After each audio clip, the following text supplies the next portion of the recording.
How y'all doing, guys? Cash Cow back. I know it's been a while, but today we're gonna go over top five Rogue comics I have in my collection, and maybe you guys might wanna take a look at.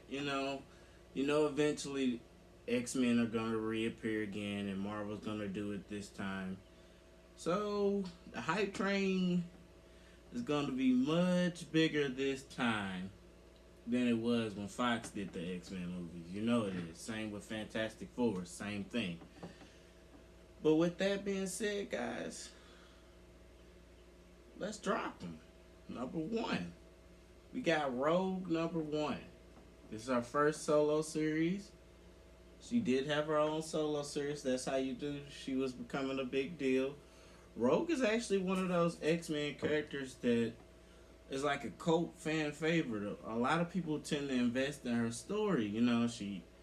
Anybody she touches, she absorbs their power, but then she struggles on the lines of wanting to be human again. Again, wanting to be human because she, the stuff that we take for granted to be able to kiss somebody or touch somebody or hug somebody, she can't do any of that without hurting them or putting them in a coma or draining their powers. Mutants can take it because they're mutants. Their powers are regenerate and they'll come back. But humans, oh my lord! But this is her first solo series. It was Rogue number one.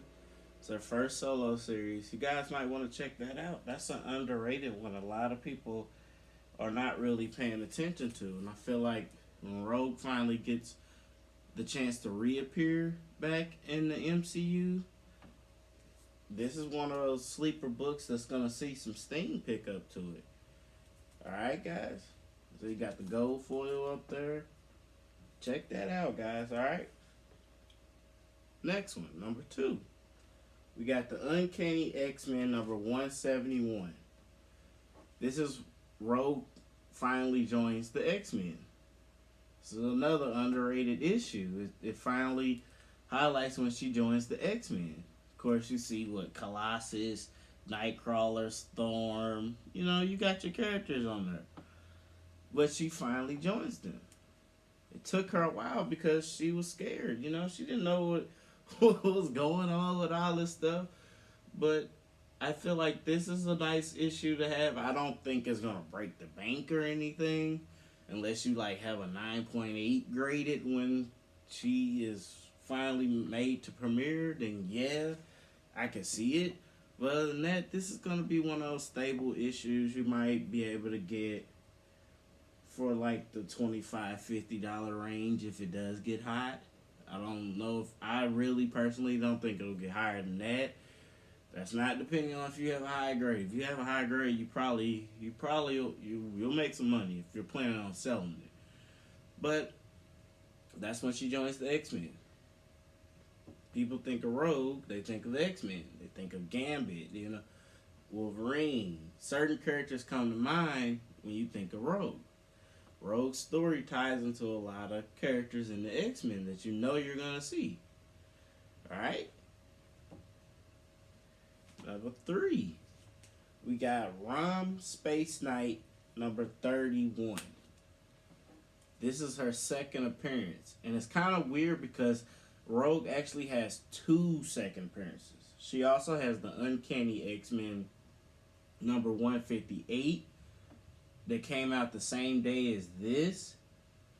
So you really can't go, if you get Rom Space Knight number 31, it'll still be her second appearance. But if you get the Uncanny X-Men number 158, that also is her second appearance. They came out on the same day. I don't know what people were thinking, putting them out like that. But hey, just, 90s massive print runs back in the day. I guess crazy stuff like that could happen. I don't know. With that being said, this is her second appearance. But you also have the other one, which is the honorable mention. I don't have that one yet, but I plan on getting that one. Now, remember, guys, that's Uncanny X-Men number 158. That's the other one.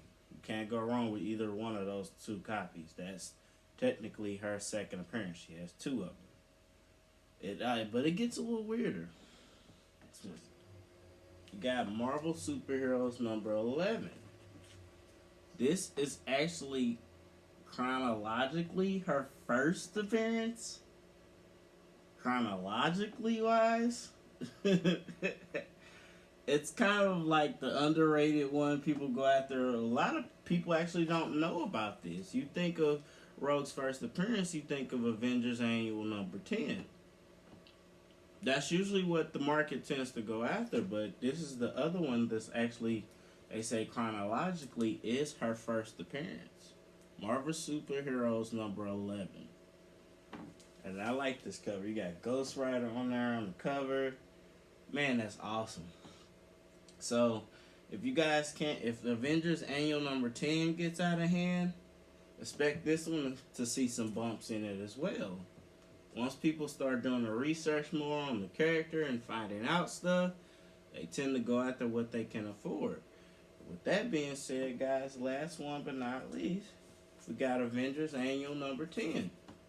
This is what the market goes after when you're talking about Rogue. You think Rogue, you think her first appearance, you think of Avengers Annual number 10, right? This one was hot a few years ago. It was like, okay, Rogue's coming, and then it slowed down, and now they're pretty affordable. But this is the dip. This is when you guys need to be investing if you're truly looking to either A, make a profit, or B, you actually like this character. If you want her first appearance or her first few appearances, this is the comic you also need to get. This one and Marvel Superheroes number 11 are the two copies of comics that you guys should be trying to obtain if you actually are willing to invest in the character Rogue. Those are going to be the two main breadwinners of the whole thing dealing with Rogue. So, with that being said, guys, it's Cash Cow with another video. I'm out. Y'all take it easy. Be safe.